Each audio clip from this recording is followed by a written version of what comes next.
coming from the desert, coming from southern Utah, where when I grew up here, I was like, gosh, this place there's no color here.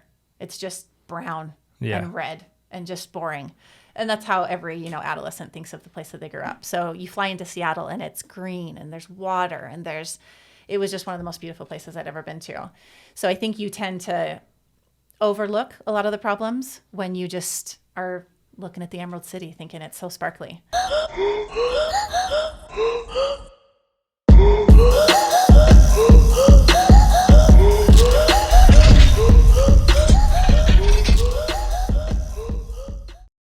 Hey guys, this episode is brought to you by Weapon X Holsters, quality handmade Kydex holsters made right here in southern Utah.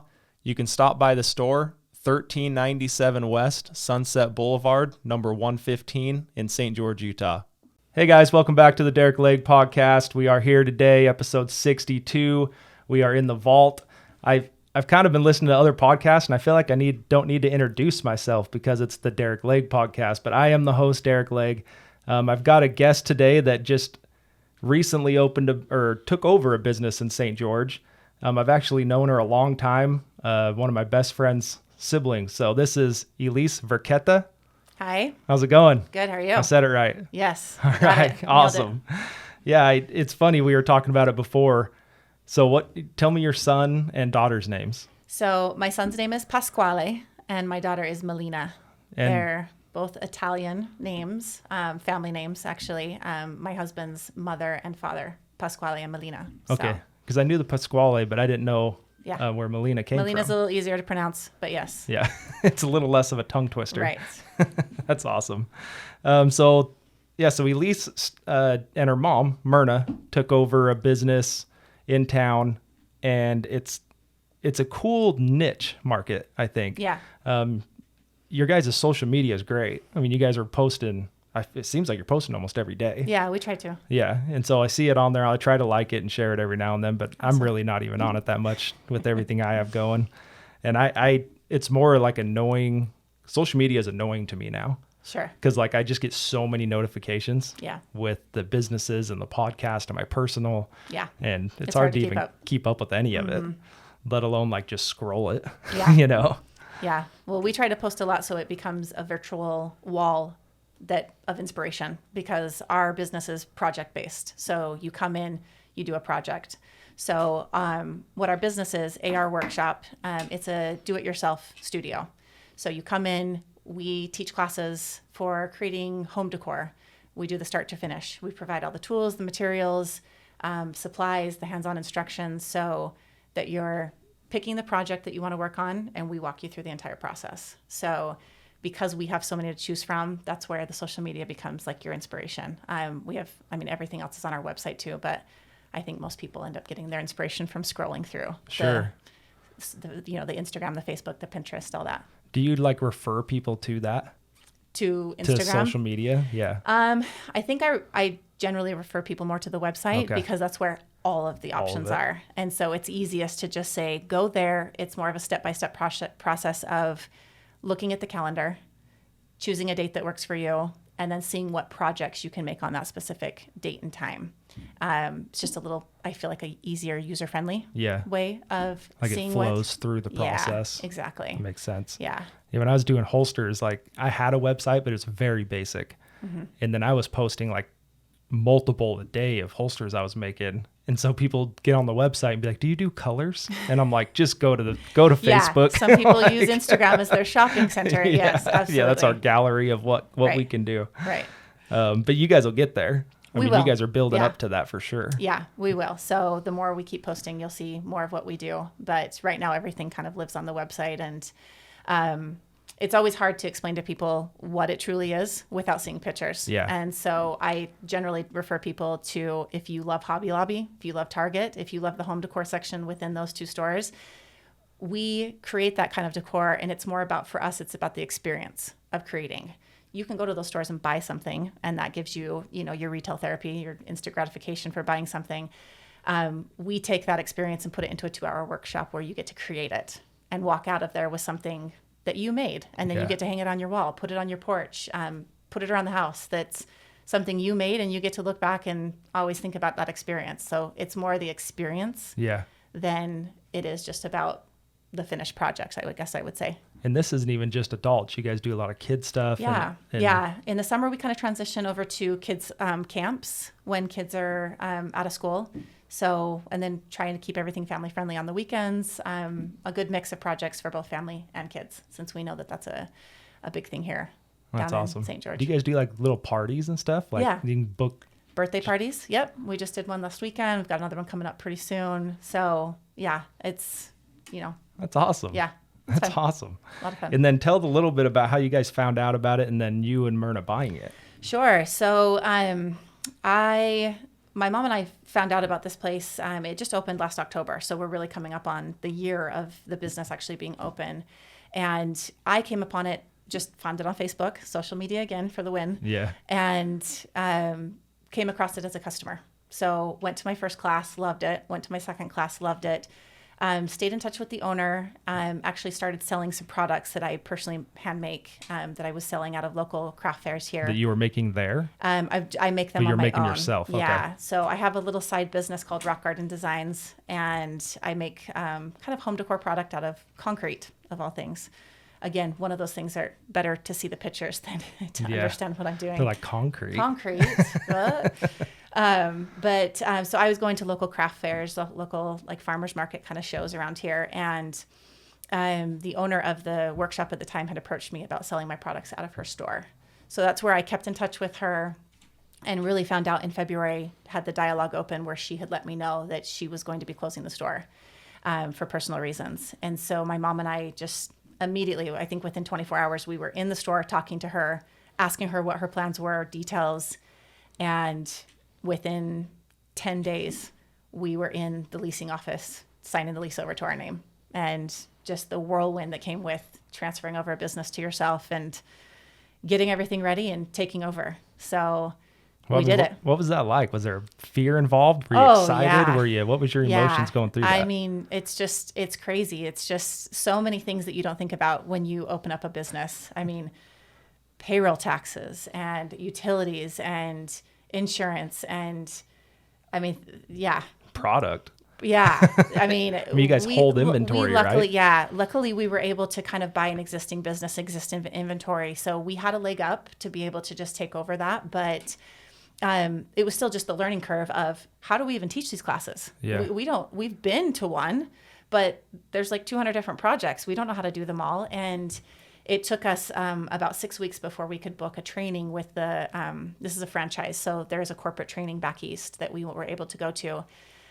We were just lucky that we had an awesome employee that stayed on with us who knew inside and out the business. So she kind of held our hand through it all. That's lucky. Through the classes until we were able to go, just get our feet a little bit more wet with knowing what we were doing. That's crazy. And it's just, how it is. It's just, you learn as you go. But I think that's what scares people going into that is sure. There's just so many unknowns and things you don't even know you don't know. Yeah. Right? Oh, it's the ready, shoot, aim analogy. I mean, that was 100% how it was. We fired before we even aimed the gun and just took over and we just went with it. Yeah. But you have to. I mean, and it's sometimes cool you have to, because if we would have taken too much time to think about it, we might have backed out. Exactly. So. No, I agree. I've been there. I've been in those situations where it's like my brother used to tell me, like, shit or get off the pot. Like, it's time. Are you moving forward or are you not? Yeah. And you just do it. Like when we're at the safe store and people are like, oh, let me think about it. And I'm just thinking like, you walk out that door, you're not coming back. Yeah. Yeah. You're going to think too hard. Exactly. You're going to go talk yourself out of it. Exactly. Right. Yeah.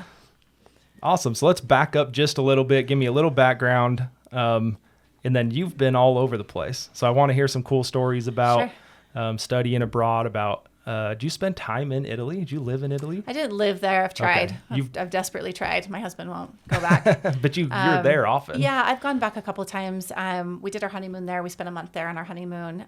His family still lives there. He moved. My husband is from Italy. He moved over here when he was in his mid-20s. Okay. So his family still is very tied into Italy. And you with met family. him here? Yeah, I actually. I was up at University of Utah. I was finishing up probably my last year. Yeah, it was like my last semester there. And he was in town visiting some friends that had just moved from Seattle to Salt Lake.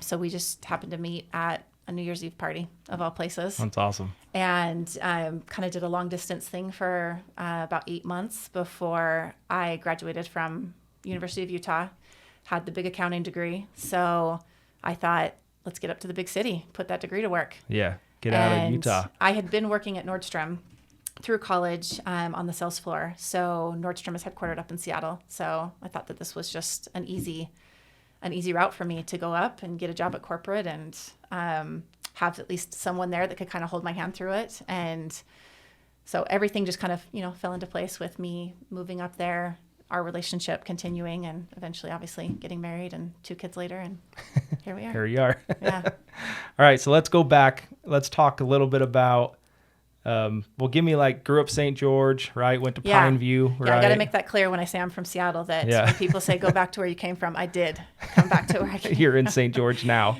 So born and raised in St. George, graduated from Pineview in 2001. Very quickly, I was able to get up to Salt Lake I went my first freshman year at Westminster College up in Salt Lake. Went there because they gave me a scholarship, and then I was able to I made the volleyball team. Okay. And at the time, I came from playing sports, high school. That was the only thing that was important to me. I just wanted to keep playing. So played volleyball my freshman year, and it was spring of my freshman year that I got in a pretty bad car accident where I totaled my dad's truck. I'm not sure if you had heard the story from Alex, but it was a pretty bad accident on the freeway, and luckily walked away from it after spending about 3 days in the ICU, but did walk away from it. But it kind of killed my being able to stay and play volleyball for that immediate time being. I mean, I think I could have worked back through it, but took that next year off to kind of regroup, figure out where I was going to go next, and then transferred up to University of Utah to where I finished out my degree up there. Okay. And then Seattle. Then in 2008, moved up to Seattle. So I was in Seattle for 12 years before we just barely moved back here. I wouldn't say barely. Actually, it's crazy how time has just flown by. I moved I know, right? 2 years ago. Yeah. So I've been back down here for 2 years now. Studied abroad. Tell me a little bit about that. Yeah. Being like a small town kid, Right. I've been in St. George since I was 7. I don't ever plan on leaving. Tell me, where did that come from, and what was your experience? Yeah, anyone that I was one of the only very few people of most of our high school class that really kind of left. Study abroad kind of happened. I think I at some point at the University of Utah heard about this program, and it just sounded awesome. I was like, yeah, get me over to Europe. I just always wanted to go over there. So opportunity to go through the school where they were just exchanging students.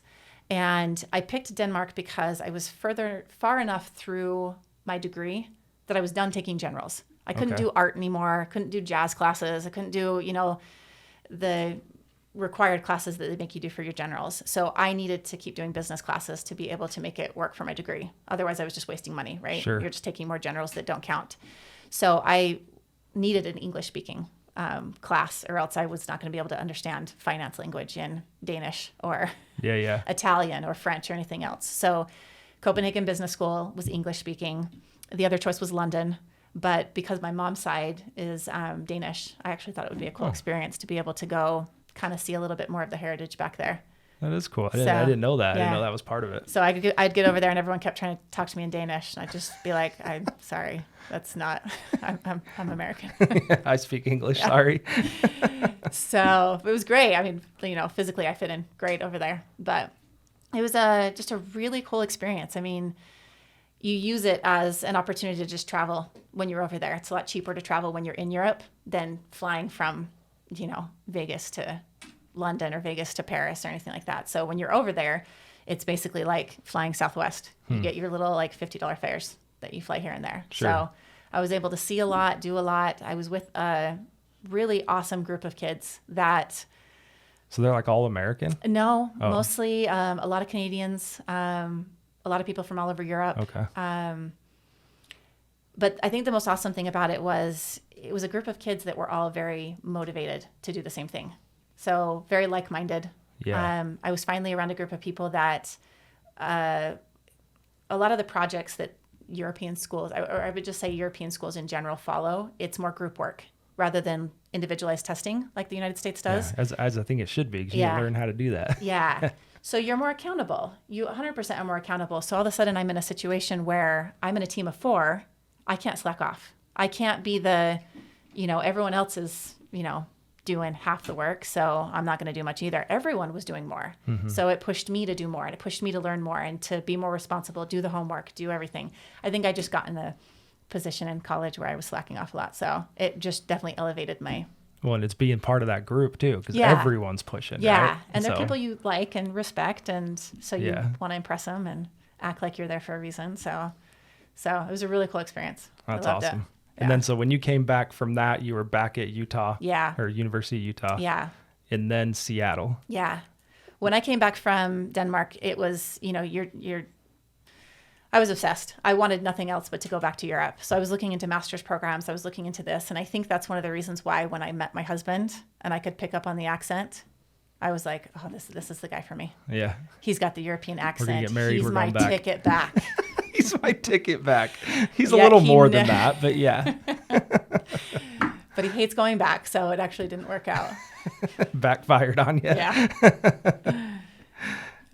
So you were in Seattle when all the craze was going on. Yeah. So Seattle's a beautiful place, and anyone that's been there can tell you, physically it's so beautiful. Landscape is beautiful, and I think coming from the desert, coming from southern Utah, where when I grew up here, I was like, gosh, this place there's no color here. It's just brown and red and just boring. And that's how every, adolescent thinks of the place that they grew up. So you fly into Seattle and it's green and there's water and it was just one of the most beautiful places I'd ever been to. So I think you tend to overlook a lot of the problems when you just are looking at the Emerald City thinking it's so sparkly. Yeah. So, you start noticing how deteriorated everything is. One of the first things I noticed about Seattle was the potholes. And I understand it rains more. It's kind of harder to keep up. But you come back to Utah and everything here is so well maintained. You've got perfect sidewalks everywhere. Yeah. The streets are great. They just put the money into infrastructure they care about.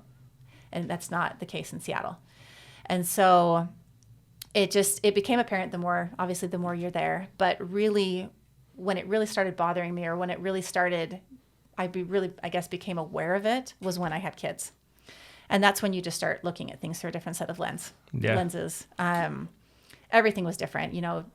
Taking my kids to the park became not just a simple outing of going to the local park. It became, okay, what neighborhood am I going into? Do I need to check the wood chips to make sure there's no needles here? Oh, there's a homeless guy sleeping over in the bushes. Is he completely passed out, or do I need to be on the phone with the cops to kick him out? I mean, and I'm not telling you, this is literally a firsthand experience of having to call the cops to escort men off of the playground because they're asleep there and you're trying to let your kids run out some energy for. Yeah. So, then you're, deciding schools and deciding so many things. And that's just, I think, where my perspective on Seattle changed a lot. And it also changes when you're a business owner. Yep. Trying to do business in a city that's very non-supportive of small businesses and making it really hard. So, when you're, have homeless people sleeping at your front door and you can't physically move them, you can't have the cops come move them because the cops won't do anything. They say, well, the city council is telling us that we can't move them anywhere. Oh, we can't arrest them for urinating on the side of the building because the city council says that's discrimination because they don't have a home to go to the bathroom in. So we can't do anything about this. So that's your problem now. Yeah. So just all these things that start adding up, that we had started talking about moving, just, literally looked at a map of the United States and started throwing darts saying, well, maybe here, maybe there. And conversations always came back to, well, maybe we should go travel to those places before we consider moving to those places. That's a good idea. So we had looked at St. George on several occasions, but, the biggest factor is that my husband's not from here. He doesn't really have any ties to St. George other than me, but it's different. He's not, he's a city boy. He was born in Naples, Italy, has ever since, he lived in Seattle, he lived in Rome, he lived in Naples, and he lived in Miami. All those Yeah, places, big almost all thriving with the cities, exception of yeah. Rome, are by the water too. So you've got ocean, you've got city. St. George is the furthest thing from that. So, Both of those. so it was a hard carrot to dangle in front of him with moving here. But the kicker that did it for us was COVID. Was just in the middle of the pandemic. It really just was kind of that straw that broke the camel's back, and it was a very emotional decision to move here. It happened really within a couple of weeks, where several things happened. I mean, I think I experienced my first anxiety attack in the middle of COVID. I think that came from a place of when COVID first hit. We have four restaurants in Seattle. And we had to the government told us we had to shut down the restaurants. We could not operate our business. So I had 200 employees because I run payroll and all that. I had to lay off 200 employees. And when you're a small business owner, you somewhat feel like a parent to some of these. 100%. Right? Yeah. Like, I mean, that's a lot of the reason I do what I do is because it supplies that for other families, yes. right? Yeah. And you build relationships with these people. And it should feel that way. yeah. I guess if you're doing it right, that's how it should feel. And so it was hard. And at the beginning of the pandemic, the unemployment wasn't established. I mean, these people had nothing. Right. These cooks that were there, a lot of them that spoke very little English, that couldn't even fill out paperwork to try to get this ball rolling or go talk to Social Security. These guys were left without paychecks for months before the government actually got Stepped things. in. Yeah. And a lot of the programs that they set up weren't set up properly. So people who were applying for it, they were getting rejected because they didn't have the right documentation in place or whatever. And I'm sure it wasn't easy to follow through with all that. Exactly. I mean, can you imagine how many millions of people all at once? So it was a really stressful time for everybody. And then even when they did let us reopen, it was opened at 25%. So we couldn't even hire back. I mean, we hired back less than a quarter. We weren't able to do takeout. Like a lot of places shifted to takeout. Our restaurants are more fine dining. They're not really set up for that. We didn't even have the right supply of to-go boxes because that just wasn't what we did. Part of the experience there was to come in, sit down. It's high class. Yeah. So there was at some point there was a shortage in to-go boxes, so we couldn't even really shift to that. So just a lot of challenges that came through that I think led to a lot of just huge stress and frustration that everyone felt. I mean, it wasn't just business owners that felt it. Obviously, this was, they talk about COVID now being the mental health crisis that it turned into. I mean, I was saying that from day one. I was like, you're going to start shutting businesses down. You're going to have bigger problems. Yes. And I don't know. I think people are pretty aware of how I felt about COVID, but sure. I'm also like, are we tracking suicide rates? Are we tracking mental illness? Are we tracking depression? Are we what happened with all of that? What's the bigger risk here? Yeah. When we talk about the risks of exposing people to this disease, well, what's the risk of locking people in their homes? And what people don't understand too is what it felt like in Seattle.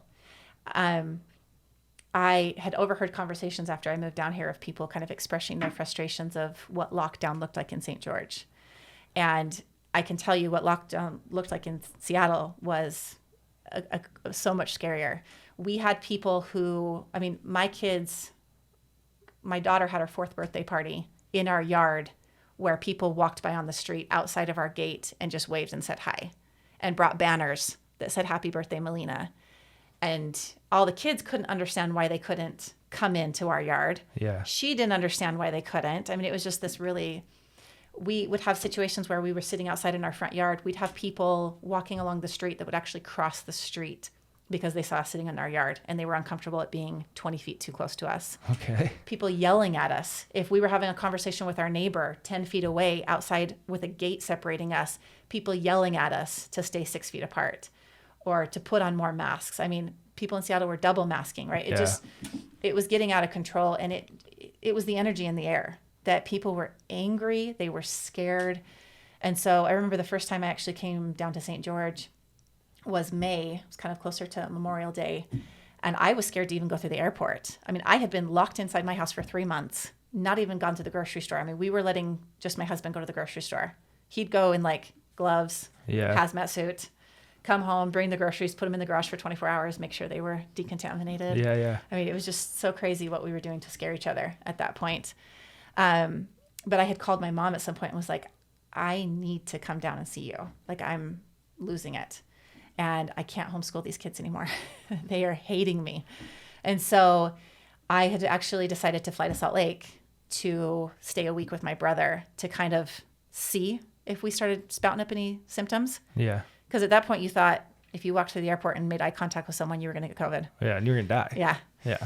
And so finally I was able to get down to St. George, and I just will never forget walking into Walmart because someone said, oh, I need to go to Walmart, get something. And there was not a single mask in sight. And I saw family members, and they came up and hugged me, and we were talking, and it was just such a surreal experience. And so I had came back down for a second time in June and spent probably about 2 weeks here, and then came back to Seattle. And this is 2020. Yeah. This is like the height of COVID. This was height of COVID, which, and you got to remember, Seattle was ground zero. Oh, yeah. We were the first outbreak. It was in a nursing home just in a suburb of Seattle. So, yeah, it was pretty intense there. And you're downtown. Yeah. Like you were saying before we got on, you were like downtown. Sure. Yeah. We have 3 restaurants in downtown Seattle and then 1 out in kind of the University of Washington area. So very, very central. Our home is 1 mile from downtown so really close. So just really, we were downtown Seattle. When I tell people we're in Seattle, it's a big place, but we were downtown Seattle. Yeah. So we came here in June, went back to Seattle, and I think I flew back home on a Thursday. Friday was when the riots started in downtown. So we're watching on TV as cop cars are lit on fire. Nordstrom is broken into. The Nike store is broken into. Like every street along Fifth Avenue is just windows shattered. Our restaurants are 1 block away. So we're logging into the cameras, just waiting to see if those windows get smashed in. Because at that point, we're thinking they're going to come in to get all the alcohol. I mean, that's what they're after, that's what I was right? going to say. What would even be in there? But yeah, you'd have alcohol The in alcohol. And it's all just front and center on the windows. So I guess that's what, and it wasn't even, I think the mentality of people at that point, it wasn't even that they were after anything. They just wanted to destroy things. Yeah, they destructive. Yeah. So we were just sitting there waiting all night, and luckily it never happened. But it stopped like 1 block away. So we got really lucky. But then the next night is when they just kept going. They kept moving to different areas. And I'll have to tell you the story that I know you'll get a kick out of. But my dad, a couple years ago before he had passed away, sent me a gun for my birthday. That was my birthday present. And I didn't grow up like you and my brother shooting guns. So I mean, I had done a couple here and there, but it just wasn't something that I was super familiar with. So he sent this to me, and it was, this is your birthday present. You need to have self-defense. You live in Seattle. Sketch. And so it sat in my closet forever. Never got around to going and figuring out what I needed to do with taking it to a shooting range or anything. So that night when all this was happening, someone had, I think, gone on Twitter and created like a fake Antifa account and started posting things about, let's go back out into the rich white neighborhoods and take back what's ours. And it just, you just didn't know what was going to happen. Sure. And so everyone's living in fear. And so I remember we pulled the gun out of the closet, and I literally had to pull up YouTube to learn how to turn the safety off, or like what I had to push. How to function it. Yes. And it just, I'm sitting there like at night, the kids are in bed, and our house was built where the kids are on a different floor. So that's even unnerving. And just sitting there looking at my husband like, what are we doing? Why are we here? This is ridiculous. So we called our real estate agent the next day, and our house went on the market within like 3 days. So. And did it sell pretty fast? It did. It took a couple of months. Okay. Probably about 5 months to sell. So a lot of people were fleeing Seattle. That's what I was going to say. I was like, you probably had to sit on it for a little bit. It wasn't the easiest sell. A lot of people were going over just the outskirts of Seattle. I mean, not a lot of people were leaving completely, but it was also the time where people were working remotely. Yeah. So you didn't need to be next in town to Amazon to work at Amazon. So anyway, that was. Well, in his background being European, he's not around guns either. No. Right? Like there's nothing over there. Yeah, exactly. So he's not opposed to it. I mean, he's not opposed to it. It's by any means, but yeah, it's definitely not how he grew up either. Sure. Sure. So it was just, we look back and laugh now on it, but I just still remember that night just going, this is not where I want to be with 2 little kids here. But yeah. I mean, so what was like your thought going? I mean, because you have established businesses. Yeah. You have multiple of them. you're hoping that this is all going to get cleaned up someday and you can reopen full capacity. Sure. You know, all these things going on. And then it's just like, yeah, I guess safety. I guess safety gets thrown in there and all of a Right. sudden you're pulling out. It shows what emotions do to you in the moment without thinking rationally, because we didn't think about that. At that point, our restaurants were only open at 25% capacity. So we had very little. One of our restaurants didn't even reopen because 25% means we could have sat 5 people. So it just wasn't even worth it at that point. So it was a skewed reality to think that we could manage 4 restaurants remotely and that my husband could just go on back and forth. Because then once things did reopen in Seattle, they reopened with a vengeance. Like, people were so sick of being stuck at home. Yeah. And even though there's a lot of people that were scared to go be around people, there's a lot of people that just were like, I don't care. Yeah, I'll want die life from back. COVID rather than sitting at home for 6 more months. So, and so many restaurants closed in Seattle. So I think it also made the pool of restaurants to go from a lot smaller. So the ones that were open definitely got flooded and hit a lot harder. And then you had the workforce problem. Seattle continued to offer unemployment assistance for way longer than anyone else did. So we had people that were making, $3,000 a month on government assistance. Yeah, doing nothing. Yeah. When before at a restaurant, you were making maybe a couple thousand. So, they were getting way more. And so it just trying to bring back the workforce was and still is a big problem. People have just left Seattle by the millions, probably. Well, I think, the whole West Coast. Yeah, Yeah. definitely. They're coming here. They're all here now. Here, Idaho, Texas, I hear is getting a flood of them. Yeah. Colorado. Yeah. It's interesting. I don't know if they go a whole lot further. Well, they go Florida is a big one. I think people are going to Florida a lot. But I've actually been looking for an investment property recently, and I'm looking back east because I thought it'd be fun to go back east and coastline and whatnot. And every time I'm back there looking at stuff, anything that's like somewhat affordable is like built in 1942. Okay. And I'm like, it's just weird, like coming from St. George, looking at everything over there. It's so old. Yes. And so old to me, right? Like, oh, no. Your husband would be like, what do you mean so old, right? Well, that's how Seattle is. Any home that we would have, the home that we owned was built in the 60s. Yeah. Everything was built in the early 1900s to mid 1900s. So you come here, we bought a home that was built in 2005. That's, I feel like most people think is a dinosaur. They're like, that's an old home.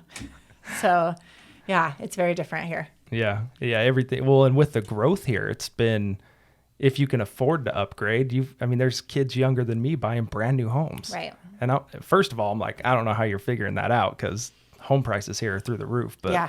I think we're number 1 in the nation with growth right now. St. George's. Yeah. How crazy is that? It's crazy.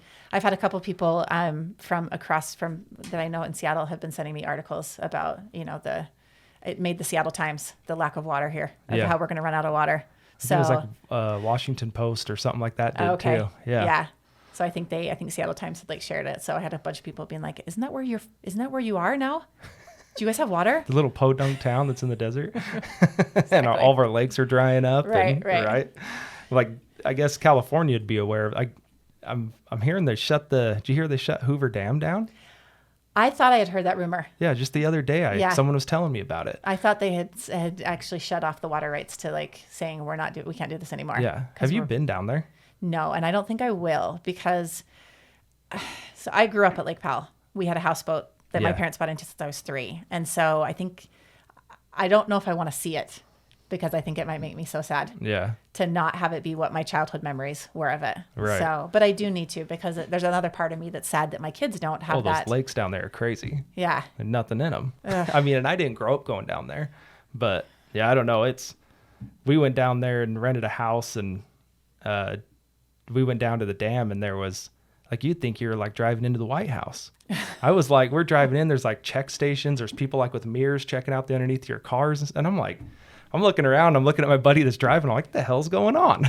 And he's like, what are they trying to do? They were searching everything. And so I'm I kind of stir the pot in my life. So I jump out of the truck, and guy's like, hey, I need you to stay in the car. And I'm like, hey man, I was just chatting you up, just wondering what you guys are doing. Just being friendly. Yeah. And he's all, well, this is national infrastructure.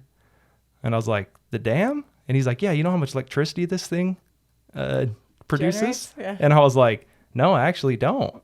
And he's like, well, I need you to get back in the car. So he jumped back in. And then we went and kind of walked around, right? Saw it all. And then there was another guard just hanging out looking important. So I went up to him and I'm like, hey, dude, why is this place like Fort Knox? Like, why is there so many cops and stuff here? And he says, national infrastructure. I was like, to who? And he's like, and I'm going to look like super naive right here, but I was like, to who? And they were like, well, parts of Nevada and most of California. And I was like, that's not national.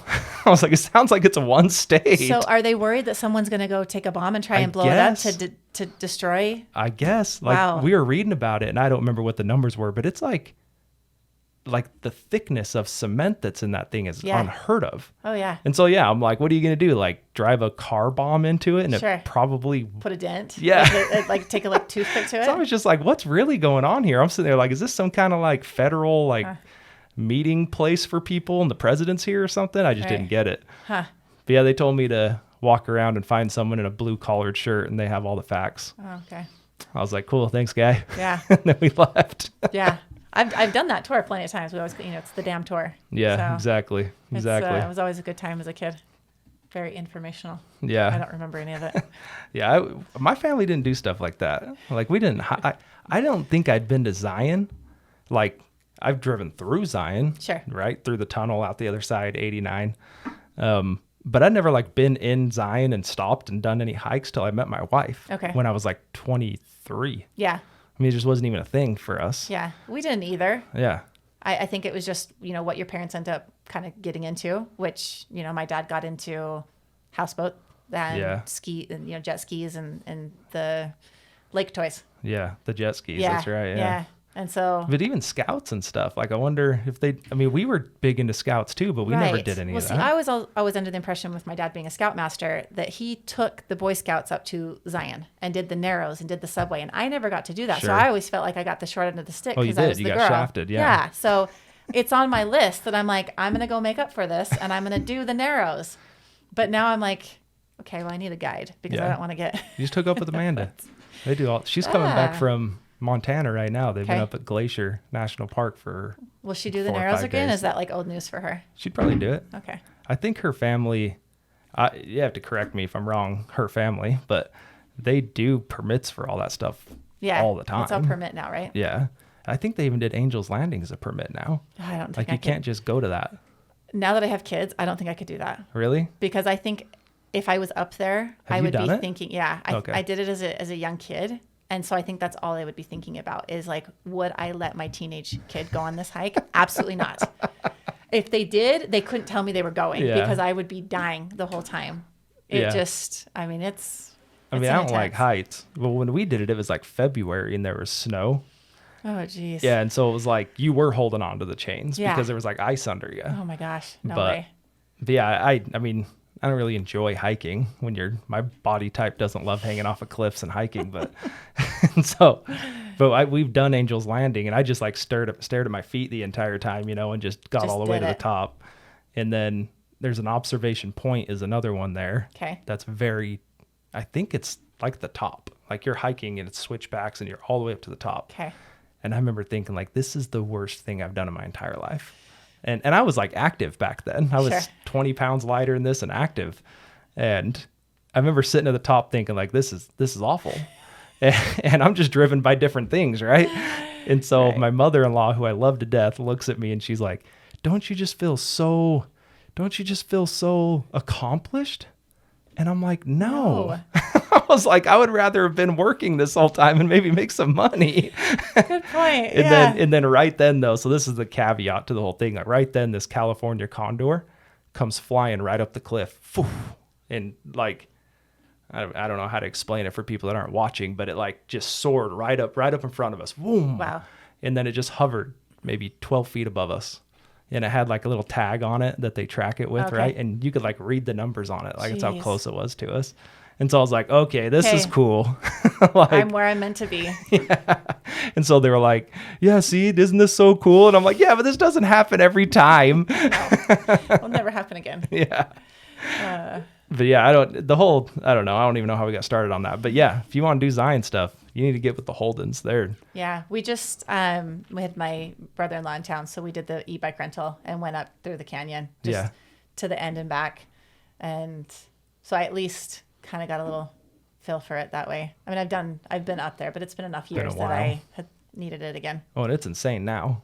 How many people are up there? I mean, we went on a Friday morning and we were almost alone. So Really? I think if you just time it right, maybe not go on a, Saturday or Sunday. Yeah, afternoon. So, yeah. Well, and with this being so freaking hot, Yeah. that's probably part of it. And school's back in for a lot of places. So Sure. not up in Seattle, but Sure. I think we just got lucky.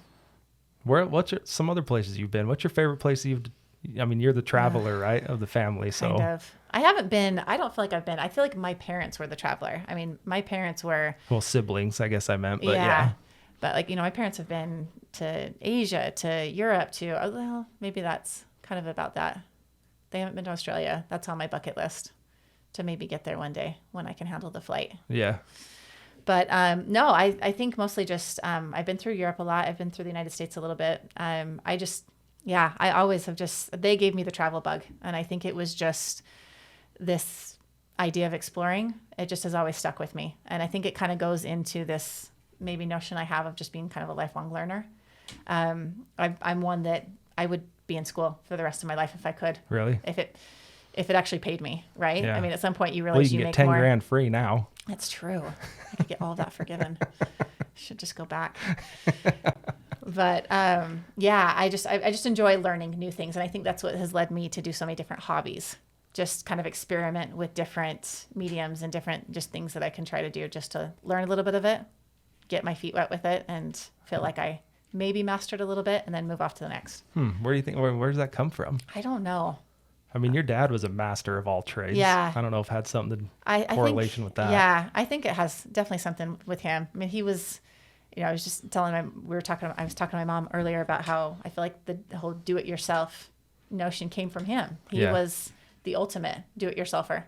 I mean, he wanted to build a house that had no road to it. He built the road, right. Kind of thing. So I think a lot came from him and then he loved to travel too. So I think the first and only time I've been out of the United States was with your parents. Oh yeah. We went down to Puerto Vallarta when we graduated. That's me right. and Alex. That was your senior trip. Yeah, it was. I mean, I had a blast, and Yeah. I'd never done anything like that. It was the first time I'd been on an airplane, everything. Okay. And so my mom worked for SkyWest, Okay. and this is kind of a funny story actually. I'll tell this story. So she flew with me up to Salt Lake. And because I'd never even been on an airplane, and I was just graduated, right? You just graduated high school, and then I flew from Salt Lake to somewhere in California. Okay. I don't recall, and Probably LA. And then I met up with your parents and Alex. Okay. And then we flew out there, and so I was with someone like pretty much that whole time. I felt fine, you know. Then we had our time in Puerto Vallarta, and then they took me back, dropped me off at the airport. And I was meeting my parents in San Francisco, I think. And then my family was going to Hawaii. Okay. And so I had like 2 weeks where I was on vacation. And I don't think I'd been on vacation for more than like a week my entire life. So this was all new to me. But so they dropped me off. And so I'm in Puerto Vallarta. I'm going through the security line. And as soon as I'm like walking through the little magnet thing, whatever it is, you know, and I'm like put my stuff back on, grabbing my bag. Over the intercom, they're like, Derick Legg, please report to gate G or whatever, right? And I'm panicked at this point, right? Like I went from like 0 to 100, and so I take off running, and I don't even know what direction to go, right? I'm just like running, and I keep on hearing my name, and I'm like, okay, it's a G27 or whatever, and I finally get there, and they're just like they're holding the doors open for me. Oh wow. And I'm trying to communicate, right? And they don't speak English very well. And I realized I'd forgotten my bag back at security. And so I was like, no, I got my bag. And they're like, leave it. And I'm like, and I told them I had medication in there. I'm like, and I don't even remember what was in there. It wasn't medication, but I like didn't want to leave it. Yeah. And so I was like, oh no, I have to have you. this medication in there. And they were like, okay, if you want to run back and get it, good luck. Like I can't hold the flight for you. And so I took off like as fast as I could run all the way back to security, got my bag, ran all the way. I'm like out of breath, dying, right? Mm-hmm. I get back to the gate, plane's gone. And I'm flying standby, like, cause my mom's at SkyWest, right? And so I'm like panicking. I'm trying to call my mom, And I'm like scared because it's like a international phone call, right? Oh, It's right. going to charge me like $1. Mm-hmm. And I'm like terrified. And so I finally get a hold of my mom and I'm like, they left me. I'm here. No one speaks English. I don't know what to do. And I'm full panic. And this guy comes over to me and grabs me and he's like, are you Derick Legg? Perfect English. He's like, you Derick Legg? And I'm like, yeah. And he's like, come with me. And I'm like, Mom, this guy's taking me somewhere. I don't know what we're doing. And so we take off running. He takes me outside onto like the tarmac, is that what it's called? I think so. And so he takes me out on that and we get in one of the luggage, like little train car things. Okay. We jump in that and he just starts driving me across the whole, like all the runways and everything. And I'm thinking like this is some kind of Taken thing, right? Like this guy's going to sell me into some sex slavery or something. And we show up at the plane and they're driving one of those stair trucks over to the plane. Yeah, no Really? shit. And so he drops me off and he's like, good luck, man, good luck. And then he left. And like, I couldn't pick him out of a lineup. Like, I don't remember what he looked like. He never told me his name, nothing. And I run up the stairs and the stewardess opens the door to the plane and I jump in. And I happened to be in first class too, which was nice. So I was like the first seat.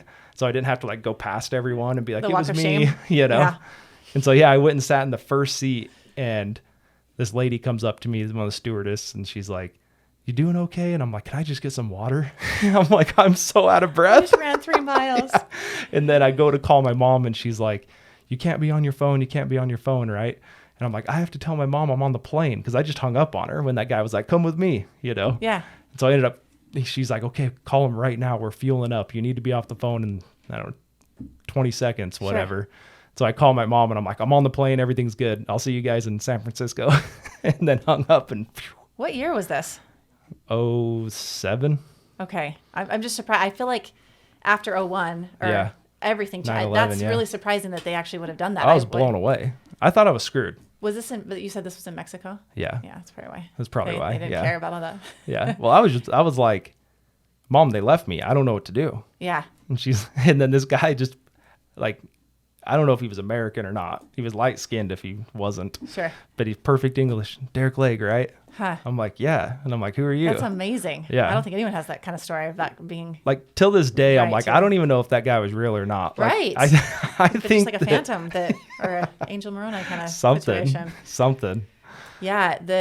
When I was in my car accident, what happened was I had my grandpa was a stockholder for Sky West, and so I would get buddy passes too. So I came home that weekend from Salt Lake on a buddy pass and was trying to get back up, and the flight out of St. George was full. So they basically said no. Yeah, it's like 8 people. Yeah. Back then. Yeah. So like, you're not going to get on this flight. And when you're, I was 19 years old, and so all I want is to get back to my dorm, my friends, my life. I got to get back. I got to get home. And class was starting the next morning, so it's that panic of, it's the not rational, like you said, like making a phone call that would probably cost you $1, but you're panicked about it. And they told me that the flights out of St. George for the rest of the day were full, but that they had one out of Cedar City that wasn't, that I could if I could get there in time. So I was driving my dad's, he had a 71 Chevy that he had fully restored, was the most beautiful truck you'd ever seen. I was driving that just to get up to the St. George Airport. This was back when it was on the airport hill, up on top Black of the hill. Yeah. So I jump in that truck and I was like, I'm going to Cedar. I'm going to make this flight and I'll figure out a way for my parents. They're going to have to come get the car in Cedar. At that point, you just don't even care. You're like, you guys figure it out later. I just got to get home. And I got to Cedar, but I got there too late for them to check my bag in. So they had told me, you can't fly without your bag. After, 9/11, we have changed everything. So, this is March of right after 9/11. Yeah. So everything is just like super heightened security. So they wouldn't let me on the plane because they're like, we don't have time to scan your bag in to check your bag. So sorry, you're not going to make this flight. Even though you're here on time, but we're not taking the time. Yeah, the plane hasn't left. It's just sitting right there. It's Cedar City. I mean, are you kidding me? It's like a 500 square foot building. Like you can look at the pilot and wave to him. So they just, they wouldn't let me. They just told me flat out no. So I got in the truck and was headed back down to St. George when the tire blew on the truck because it was my dad's like Sunday truck, didn't get driven very often. So it was one of those, the tire pressure, I guess, was just too low. And I was about, it was mile marker 41. That's always how I remember it. So it was probably like about, I don't know, what is that, 10 miles south of 10 Cedar? miles out of Cedar, yeah. And the truck just being as old as it was, when the tire blew, it just bounced that truck, like just the shocks of that thing. So by the time I was able to grab onto that wheel and hold on tight, I was already about 45-degree angle to the road. So I just started going down the embankment, and it didn't take long before the truck rolled. And the first roll hit the driver's side door, and it just ripped the driver's side door off. And so then as the truck did the full, 360 degrees, at that point it slingshotted me out. Jeez. And we had a lady, obviously several cars behind, that witnessed this, but the woman that was directly behind me that stopped said that I flew through the air about 75 feet before I hit the ground and rolled another 75 feet through the grass.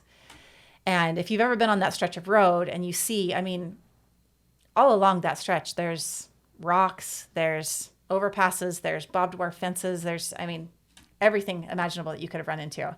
But I happened to land in like the nicest, softest little patch of grass. And yeah, I remember speaking to the person because she was asking me my phone number. I was able to give them my mom's home phone number. So they were calling and leaving. This was before too many cell phones existed. Yeah. So, you're calling and leaving messages on the home phone.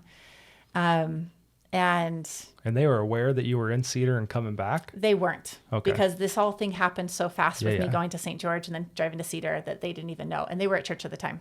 So they weren't even home to answer the phone. So by the time they got home, I think they had finally got another call right when they walked in the door. And at that point, it was a police officer letting them know what had happened. And at that point, I was already being transported to Cedar City, the hospital there. And I wasn't, I was in and out of consciousness. I don't remember much. I remember the feeling of the car first rolling.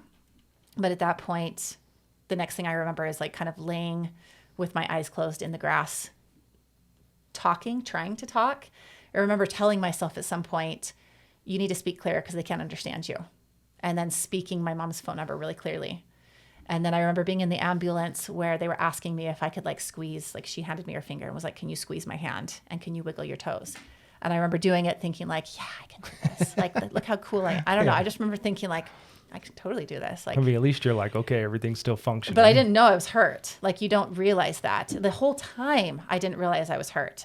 Through getting wheeled into the emergency room and through all the things. It wasn't, I guess at that point, what, adrenaline's taking you? Yeah. You don't feel pain. And then at some point they probably hook you up to morphine. So you don't Go from ever. that. So, I think the most pain I was ever in was at some point when they kind of reduced some of the pain meds and I had to physically get up to go stand in for an x-ray so they could kind of start doing all that stuff. That was when I was like, oh, that hurts. Yeah. That hurts to stand. It's like broken arms, broken legs. What do you have?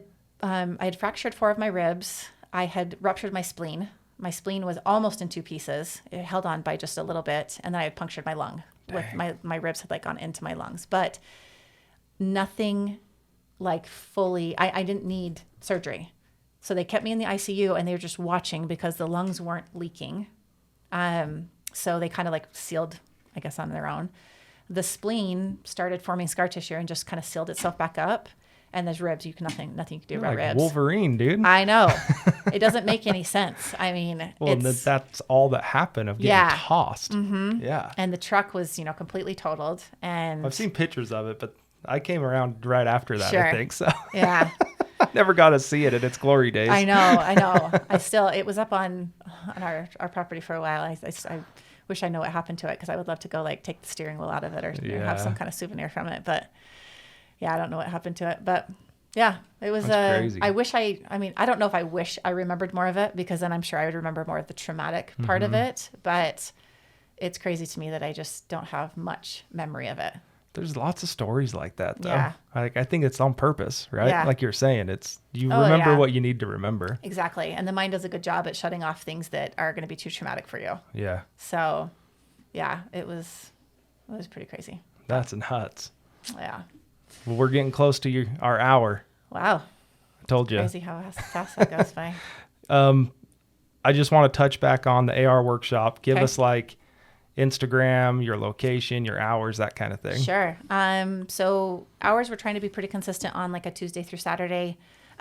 Most of our workshops are kind of scheduled in the evening to try to give people a chance to come after work, but we do have a retail gift shop with our store, a really awesome retail gift shop. I should say it's a really cute boutique store.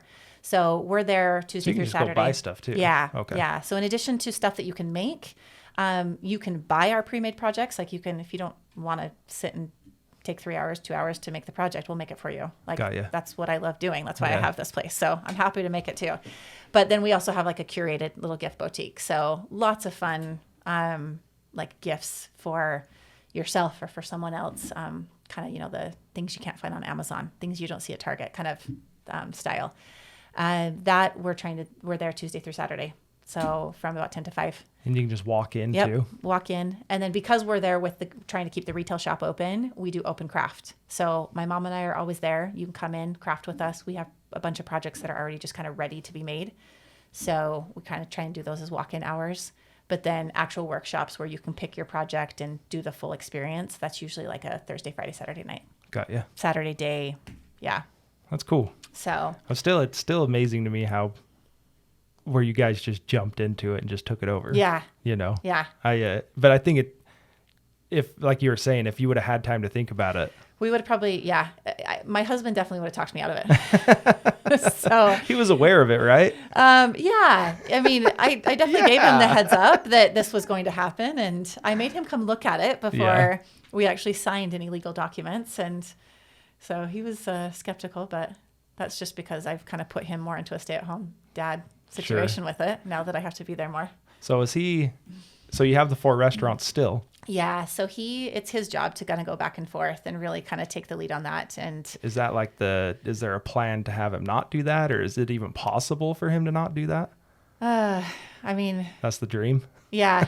I think the dream would be to definitely retire at some point and kind of let it go. But they're just so busy. They need him still. Yeah. And I just think maybe the timing is just not right for us to completely just kind of walk out from that. So, but that's the goal. Yeah, at some point. Absolutely. I mean, he moved here when he was in his mid-20s and opened up his restaurant like immediately. Okay. And that was 32 years ago. That's like all he's known here. Exactly. Really. So, I mean, he's had his first restaurant that's still open today. It's been open for 32 or 33 years, somewhere right around there, maybe even close to 35. So he's just been doing this for a long time. So I think he's about at that point where could do a little retirement. Sure. And I would love for him to open up something here. I mean, that's one of our biggest kind of complaints about St. George is, St. George is just so focused on fast food. And we are like, someone please start a slow food movement? Can we please have restaurants where we don't have to be rushed to like run in, order, and get out the door? Mm-hmm. We do want to sit down and have a little more time to actually just slow down. You think the customer base is here for that? I think it's getting more that way every day. It's getting more. It's not quite. And that obviously that doesn't lend itself to family dining. Yeah. I mean, we don't do that with our kids. Other than, the only time we can is if we give them an iPad and let them sit in front of a screen the whole time. And that gives us, a quiet 45-minute dinner. Yeah. But I hate doing that. So it's not something we try to do too often. So it's more so when we have a date night, when we can leave the kids with grandma or do something like that. Sure. So it's maybe not the clientele quite yet, but I think it's getting there. And I think the demand is definitely getting there. So I'm with you. I believe it is too. Yeah. I mean, I think the best thing we have here is like wood, ash, or rye. Yeah. Maybe. Yeah. Painted Pony is our that favorite. Your go-to? Yeah. I mean, when we just want to really be treated well because their service is just I don't know impeccable. If I've ever been there. I'll have to go check it out. Yeah. It's the one in Ancestor Square. So we like it there. But I don't know. Sorry, I got off on another tangent. No, it's good. I would love for him to do the restaurant just because I think it's interesting to me people that move here that don't have ties to the community either from family or business. So when you don't have those two in a place that you move to, what keeps you there? Like what is keeping you grounded into that community, or how do you get involved? So I see him, that's really his way that he could get into here. Yeah. I mean, it's different when it's your in-laws. Sure. They're your family, but they're not your family. So I just think that if him being a restaurant owner would be an amazing way for him to just really jump into the community. Yeah, pull some roots. Yeah. I mean, that's what I love as being a business owner here, is really the interaction with the community, being part of the community that way. It's, I think, one of the most rewarding things about being a business owner. Yeah, I agree. Yeah. So, but, yeah, the one thing I'll mention about the workshop is I continue to plug this place, telling people, please come see. We are in Jewel Plaza, which is downtown on right off Tabernacle and 300 West. So our address is 55 South, 300 West. And so everyone knows the awesome bakery Farmstead. We're just around the corner. Okay. So same building, just on the quiet, sleepy side of the street over on 300 West. So it's not going to be sleepy anymore, right? I sure hope not. It's like, please just drive by. You can see how cute the place is. I mean, people that walk through the door just are amazed with how cute our space is and how awesome it is. So we just need to get people through the door so they can see it. Amanda and I will have to come stop. I haven't been there. Yeah. Either Amanda tried to go there once and got sidetracked and went somewhere else. I can't remember. She was talking about going. I'm not sure if she followed through with it or not. It's not a through street, so that's why a lot of people just don't drive by there. But Tabernacle, you'd be driving by there all day long. So. Now, is there thoughts to move to a different location, or you guys think you're set up there? We would consider it. It's just when you see our space, you'll see why we don't want to leave it. It's just beautiful. I've seen the pictures. Yeah. Yeah. So it would be really hard, I think, to try to find another place that could recreate that. Yeah. But we definitely would consider it. Because we know that it's not just a more walkable area would, I think, really benefit us. Sure. Cool. Yeah. Well, I had a good time. Thanks, Derick. I mean, like we said, right when you sat down, you're like, so what do you know about me? Exactly. And I'm like, well, I know from this time on. Well, I mean, when you're 6 years apart, because you were Alex's age, and I mean, it's like we were living on different planets. Exactly. You don't associate with each other. I mean, there was no overlapping in high school. There was like I'd see you at your parents' house every now and then. Yeah, but I mean, I moved out when I was 18, and I haven't lived in St. George since I was 18, it's kind of weird coming back after 21 years. I mean, it's crazy that it has been that long since I've lived in St. George. And how much you're back and forth every now and then, but how much it's changed too. It's insane. Absolutely. Yeah. I mean, when we were first looking for houses and we were going out to like Little Valley, and our realtor was showing houses out there, I was like, what is this place? Where did this come from? I think I had a friend that had a farm out here. I mean, just it's so weird how much it has grown outward. Yeah, we'll do safes and vault door deliveries and installs, and I'll be like, I used to ride 4-wheelers right here. This used to be the desert. Exactly. I used to go shoot rabbits out here. Right. Right. Yeah. I mean, and when you've been here as long as, you've been here longer than me, but like even Walmart, Home Depot's, like all these things pop up and you're like, man, I used to just come out here and play all the time. It's just different. This used to be our bike riding path. And I've thought about that with Will. I'm like, he's going to grow up in a completely different St. George than I did. And I'm staying here because of the memories and the ties I had. Yeah. And that's going to be completely different from what he's going to experience, right? Well, I think that's one of the reasons me coming back with my kids was I want my kids to have a situation where I can tell them, get outside. Yeah. Like, get out of the house and don't come back till the sun comes down. Because I could have never done that in Seattle. Never would have in a million years let them even just walk across the street by themselves. Yeah. And so I wanted to recreate that childhood for them. And that doesn't truly exist here anymore, but it's still much better than it was. I mean, we live in a pretty safe neighborhood off of a pretty busy street. So it's not, they're in a pretty sheltered street, and I'm very comfortable with them walking across the street and walking over to their friend's house, and we can walk to school and things like that. So not having to call the cops on bums. I get it. Right. Yes. All right. Well, that's episode 62. This is Elise Varchetta. Said it right again. Got it. I'm nailing it. See, this whole time I'd been pronouncing it Varchetta. Right. This whole time. But this when I wrote, your first lesson in Italian. Yeah, your CHs are pronounced as Ks. She's like, just write a K above it. Yeah. So that's what I did on my notepad. All right, guys, if you're still here, appreciate it. If you like the episode, please share it, like it, write us a comment, rate us. You're on social media. People can go follow you if they have questions. Yep. AR Workshop, it's all Workshop on there. St. George. You'll see a few AR Workshop St. George. We're on Facebook, obviously Instagram. Website is arworkshop.com/St. George. Yeah. Even if you're not ready to book a party, just go see it. Yeah, come in. And then come walk through the gift shop. It's at least 5 minutes of entertainment. Yeah, if you don't have time to build something, just go buy something. Exactly. Okay. Come get a birthday present or something. All right, guys, thanks for being with us, and we'll see you guys next week.